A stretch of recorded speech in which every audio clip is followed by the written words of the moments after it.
അത്താണിയിൽ നിന്ന് വിപിൻ സി വിജയൻ ചേരുന്നുണ്ട്. വിപിൻ, ബ്രസീലിന്റെ മത്സരത്തിനായുള്ള കാത്തിരിപ്പാണ് ആരാധകർ. ആ കാത്തിരിപ്പിലാണ് ആരാധകർ. കഴിഞ്ഞ മത്സരത്തിലൊക്കെ തന്നെ ബ്രസീൽ എന്താണ് എന്ന് കാണിച്ചു തന്ന മത്സരമായിരുന്നു സ്കോട്ട്ലൻഡിനെതിരെ. നമ്മൾ പറയും ആ ജോഗോ ബൊണീറ്റോയും ഒപ്പം തന്നെ ആ സാമ്പാ താളവും ഒക്കെ തന്നെ വീണ്ടെടുത്ത ബ്രസീലിനെയാണ് നമ്മൾ കണ്ടത്. പക്ഷേ ജപ്പാൻ അത് ചില്ലറക്കാരല്ല എന്നൊരു ആശങ്ക കടുത്ത ബ്രസീൽ ആരാധകനായ വിപിനു കൂടി ഉണ്ടാകും അല്ലേ? അതെ അതെ, പക്ഷേ ഇതൊക്കെ നമ്മൾ അതിജീവിക്കും. ഒപ്പം തന്നെ അനിൽ, ഇവിടുന്നല്ലാതെ ഇന്ന് ഞാനിപ്പോൾ എവിടുന്നാണ് ലൈവ് തരിക എന്നുള്ളതാണ് ആലോചിക്കുന്നത്. കാരണം അത്രത്തോളം ബ്രസീൽ ആരാധകരായിട്ടുള്ള ഒരു കൂട്ടം ആളുകളുടെ ഒപ്പമാണ്, ഒരു വീട്ടിലാണ് നിൽക്കുന്നത്. കാരണം ഇത് നമ്മളുടെ അത്താണി മേക്കാടുള്ള നമ്മുടെ സാലുപോൾ ചേട്ടൻ്റെ വീടാണ്. ആ വീടിൻ്റെ മുൻപിലാണ് വിനീഷ്യസ് ഉണ്ട്, അഞ്ചലൂട്ടി ഉണ്ട്. ഇവിടെയൊക്കെ ഫോട്ടോ വെച്ചുകൊണ്ടുള്ള ഒരു അതിമനോഹരമായ ഒരു ബ്രസീൽ ഹൗസ് ആണ് ഇവിടെ ഉള്ളത്.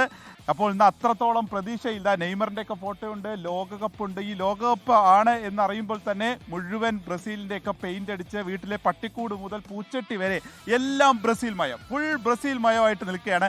അവരെ സംബന്ധിച്ച് ഇന്നത്തെ ദിവസം ഏറ്റവും നിർണായകമാണ്. കാരണം ഇന്ന് ജയത്തിൽ കുറഞ്ഞൊന്നും തന്നെ പ്രതീക്ഷിക്കുന്നില്ല. ഇന്ന് ആ സാമ്പാത്താളം പൂർണ്ണമായിട്ടും വീണ്ടെടുക്കും. ഒപ്പം കുറച്ച് കാലമായി തന്നെ കപ്പില്ലാത്തതിൻ്റെ ഒരു നിരാശ ബ്രസീലിനുണ്ട്. കാരണം ഈ പുതിയ തലമുറയൊന്നും ബ്രസീൽ കപ്പെടുക്കുന്നത് കണ്ടിട്ടില്ല എന്നുള്ള പല പല പരിഹാസങ്ങളുണ്ട്. അതിനൊക്കെ ഇപ്രാവശ്യം അതിജീവിക്കും എന്നുള്ള ഉറപ്പിൽ തന്നെ നിൽക്കുന്നു. ഇന്ന് ജപ്പാനെ തോൽപ്പിക്കില്ലേ?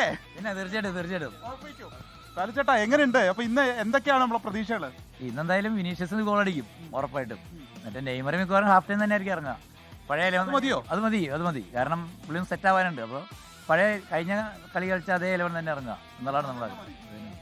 വീട് കാണാൻ ആള് വരുന്നുണ്ട്. ഇത്രയും ഒരു ബ്രസീൽ ആരാധകരായിട്ടുള്ള ഒരാൾ ഈ ചുറ്റോട്ടത്തൊന്നും ഉണ്ടാവില്ലല്ലേ? ബ്രസീൽ ആരാധകരുണ്ട്, ഇങ്ങനത്തെ ഭ്രാന്ത് കാണിക്കുന്നവർ കുറവായിരിക്കാം. ഒരുപാട് പേര് വന്ന് കാണാറുണ്ട് വീട്ടിൽ നിന്ന്. അതിഗംഭീരം, അത്രയും നന്നായിട്ടുണ്ട്. പക്ഷേ ഈ ജപ്പാനെ സംബന്ധിച്ച് നമ്മൾ പറയുമ്പോൾ അനിൽ, അവർ ഈ കാലിൽ മോട്ടോർ ഘടിപ്പിച്ചിട്ടുണ്ടെന്ന് തോന്നും. കാരണം അവർ നിൽക്കാതെയുള്ള ഓട്ടമാണ്. അത്രയും ഗംഭീരമായിട്ടുള്ള ഒരു ഒത്തിണക്കം ഈ ജപ്പാന്റെ കളിയിൽ ആദ്യം മുതൽ തന്നെ കാണുന്നുണ്ട്. അതിന്ന് ബ്രസീലിന് ഒരു തിരിച്ചടിയാവുമോ? ആവില്ല. ഇന്ന് നമ്മുടെ നെയ്മർ ഇറങ്ങുന്ന ഹാഫ് ടൈം കഴിഞ്ഞിട്ട് അതിനെ തിരികെ അടിച്ചിരിക്കും എന്തായാലും. അത് മതി. അതാണ് വേണ്ടത് നമുക്ക്. നമ്മുടെ പ്ലേയേഴ്സ് നെയ്മർ ഇറങ്ങുന്നത് തന്നെ നമുക്കൊരു വലിയ വികാരമാണല്ലോ.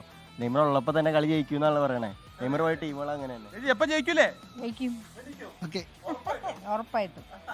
ലാലുചേട്ടന്റെ അതേ പാതയിലാണല്ലേ? അതെ, ഒരു വ്യത്യാസമില്ല. അപ്പോൾ അനിൽ, കൊച്ചു കുട്ടികൾ വരെ എല്ലാവരും ഇന്ന് 10:30 എന്നുള്ള ഒരു സമയത്തിന് വേണ്ടിയിട്ടുള്ള കാത്തിരിപ്പിലാണ്. എല്ലാവരും ഇവിടെ സെറ്റാണ്. ഇനി ആ ഒരു മുഹൂർത്തത്തിനായിട്ടുള്ള കാത്തിരിപ്പ് മാത്രമാണ്. ആ വീട് കണ്ടാലും മതി വരില്ല. സത്യത്തിൽ അതിൻ്റെ ഉള്ളറയും ഒക്കെ തന്നെ എല്ലാ തരത്തിലും ഒന്ന് കണ്ടുവരണം എന്ന് ആഗ്രഹമുണ്ട്. പക്ഷെ നമ്മുടെ ഒരു സമയക്കുറവ് കൊണ്ട് മാത്രം ആ ബ്രസീൽ ഹൗസിൽ നിന്ന് നമ്മുടെ ഈ ഹൗസിലേക്ക് തിരിച്ചു വരികയാണ് നമ്മൾ.